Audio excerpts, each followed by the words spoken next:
I suppose 21st century learning is not just what we think is important for kids, it's bringing their interests into play. Yeah. It's actually going out there and being the scientists, being the mathematicians, being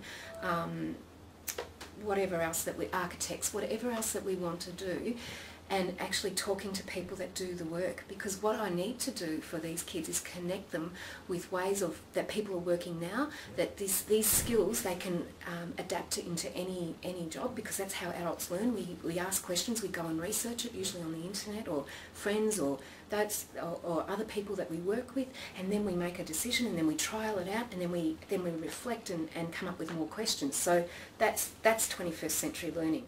We will be teaching our students to become more student-directed and in charge of their own learning.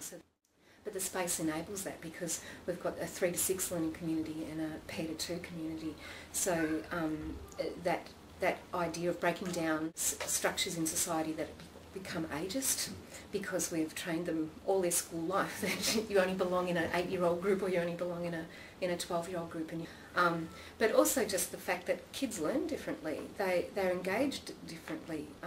We've got the space allows us to have rich literature and student selection of tools, because they're all there. They're not just this room doesn't have one computer.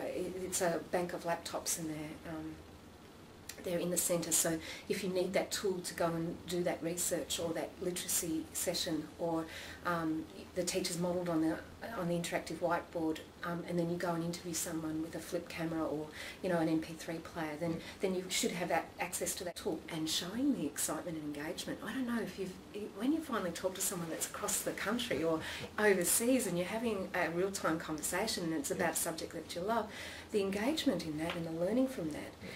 Because the learning is socially constructed, you've got to talk about your learning. You've got to, if you read about it and not do something with it, or not talk to somebody about it, it actually hasn't gone in or changed your thinking.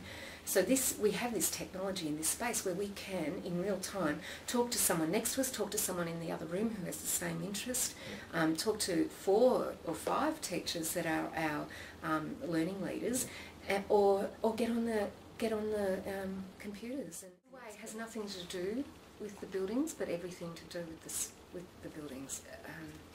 It has everything to do with the pedagogy of how you believe people should have anywhere, anytime tools, anywhere, anytime access to experts, anywhere, anytime access to literature, reading material, ideas. What the open spaces allow us to do is easily move into different zones, or set up different zones, so that there is student voice and student choice in the way that they operate. You've got your 4 pods, an open space, and then the arts science space is just connected. So you could set up learning centres in all of those spaces, and that kids can sign up to those, but you have line of sight and then accountability.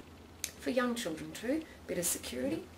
Let's get to know each other, let's set boundaries, how we're going to work, what would be a good place for this space, what could we do in this space. All of our rooms look out, so we've got both indoor and outdoor learning, and as we develop that, we will be having children not just in the rooms but outside. And the other thing about this is everything's being monitored, so all the electricity is being monitored, all the water is being monitored. So when we're getting further into sustainability, we've got real-time data that the kids can use. The school day isn't the traditional, won't be the traditional 9:45 to 3:30.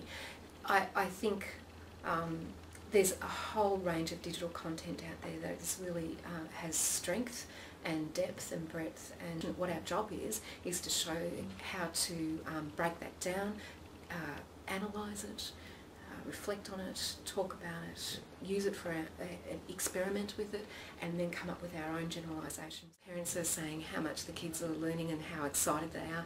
We had a couple of parents say this is the best start my child's ever had at school, that they've been really engaged, that I didn't know that preps could talk about praying mantises and know about their habitat, and that they're actually saying words like investigation and all those sorts of things, because people have a view of kids that they don't know much, or they don't have a contribution, and they're absolutely stunning.